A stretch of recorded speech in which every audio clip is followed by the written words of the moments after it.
such? Sure. Are we ready to go to something different? Looks like we are. Former SACEUR Admiral James Stavridis published an article in the Foreign Policy in which he argues for how to diffuse tensions in U.S.-Russian relations, especially between the two militaries.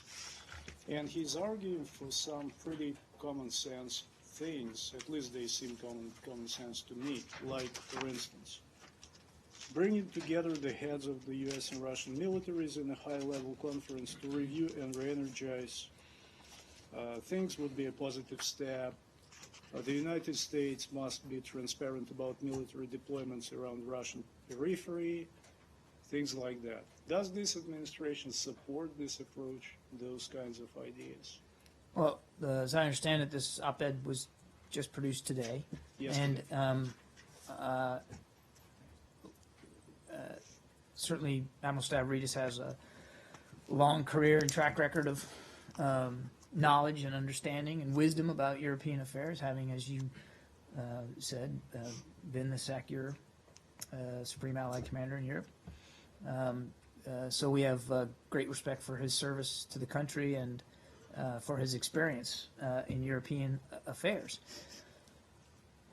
And certainly continue to welcome all opinions about the situation and the relationship with respect to Russia. What I can tell you is, as we've said before, that our relationship with Russia is important. It's also complicated.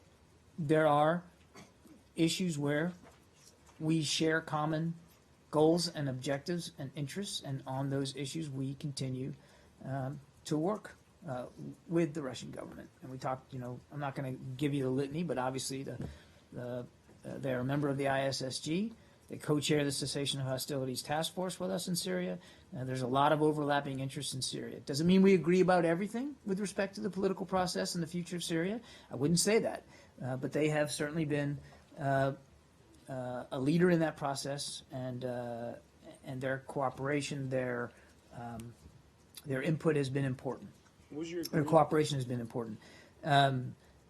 They were a key player in getting the Iran deal. So there's obviously areas where we agree on. There's plenty of our areas where we don't see eye to eye with the Russians, and we're not bashful about having those kinds of discussions with them. I'm not going to get into the habit of agreeing or disagreeing with every proposal put forth. Again, we have great respect for Admiral Stavridis and his views, but we are approaching the relationship with Russia from a very pragmatic perspective. The Secretary looks at it very realistically, and where we can continue to cooperate and communicate and have a meaningful dialogue and make progress on certain areas, we're going to do that. We're going to explore those opportunities. And where we have differences, and where there shouldn't be business as usual with Russia, well, then we're still going to hold to that. Because we still obviously have differences with Russia over Ukraine, for instance. Fair enough. But the mill-to-mill dialogue was frozen by your initiative. And during this time of heightened tensions, don't you think it just makes sense to resume it?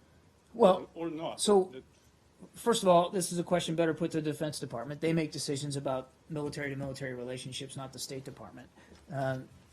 And what they have consistently said is that while there is the continued sharing of tactical information, and I don't want to get too much into the military operations, but what they have said is that for the purpose of safety, there has been the sharing of some tactical information with respect to the airspace over Syria. That continues, but that there is not now, nor are there plans to actively cooperate militarily with the Russian military in Syria.